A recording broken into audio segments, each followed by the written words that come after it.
Katika saa chache zijazo, wanafunzi wa kidato cha 6 nchini wataanza mtihani wao wa mwisho wa elimu ya sekondari. Hivyo basi Tigi TV tukapata nafasi na kuzungumza na baadhi ya wanafunzi pamoja na mkuu wa shule kuhusu namna walivyojiandaa kwenye mitihani yao inayotarajiwa kuanza siku ya kesho Jumatatu tarehe 5 ya mwezi wa 5. Kwanza najisikia vizuri na faraja kuelekea mtihani wangu wa kumaliza kidato cha 6, na maandalizi tumejiandaa vizuri sisi kama kidato cha 6 kwa Itigi Sekondari.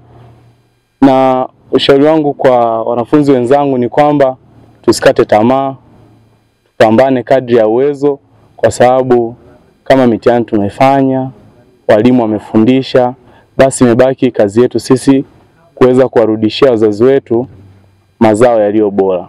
Kwa sasa nimejiandaa vizuri kabisa na mtihani. Kama ambavyo umeona tulikuwa tunafanya group discussions, tunashirikiana. Kiufupi ilikuwa ni umoja, si ndivyo? Sababu kwenye kila kitu mnapokuwa mpo wengi inabidi tuwe na nini? Na umoja. Kwa hivyo tumejiandaa vizuri kwa ajili ya mtihani ambao unaanza kuanzia tarehe 5 kesho, si ndivyo?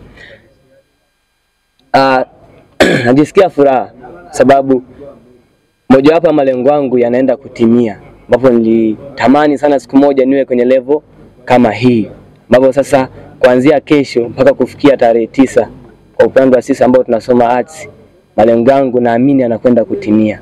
Hali hii inadhihirisha jitihada za pamoja kati ya shule, jamii na halmashauri ya wilaya ya Itigi kuhakikisha ufaulu bora kwa wanafunzi hao wa kidato cha 6. Kwa majina yangu ni Mwalimu Jacob Mwabeza, mkuu wa Itigi Sekondari.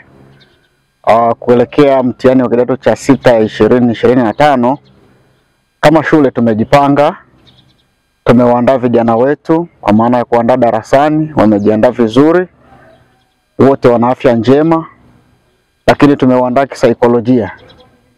Tuna uhakika kwamba kwa mazingira tuliyofanya na kuiandaa kama walimu na timu nzima ya Itigi Sekondari, vijana wako vizuri kwa kulinganisha mitihani waliofanya ya majaribio. Kwa hatuna shaka kwa habari ya mazingira yote yako salama, maandalizi yote yako vizuri, vyumba viko tayari na wao wenyewe wako vizuri kiafya na kiakili. Kwa tunatarajia kwamba wataanza mtihani wao vizuri na watamaliza vizuri, lakini zaidi sana tunamtumaini Mwenyezi Mungu kwamba matokeo yao yatakuwa ni mazuri sana, kwa sababu tumewaandaa na tuna uhakika na kila ambacho wamekifanya. Ujumbe wangu kwa wao wanafunzi, kazi yetu kama walimu tumeimaliza.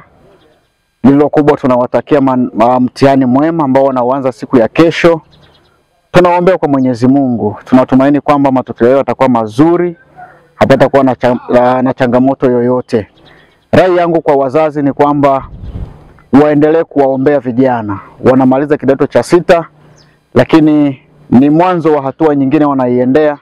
Kwa tunaomba wazazi waendelee kuwaombea, wafanye mitihani yao vizuri, wamalize vizuri. Lakini pia kuna kitu ambacho wazazi wanakitazamia kutoka kwa wanafunzi.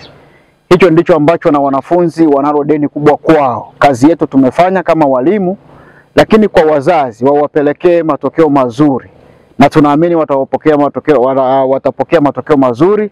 Tunawatakia kila laheri watoto wetu, vijana wetu ambao wamejiandaa vyema. Wazazi waendelee kuwabeba, waendelee kuwaombea, ni hatua nyingine wanaiendea. Hivyo basi Tigi TV tunawatakia wanafunzi wa kidato cha 6 kila laheri katika mtihani wao. Mimi ni Alphonse Loti, Tigi TV.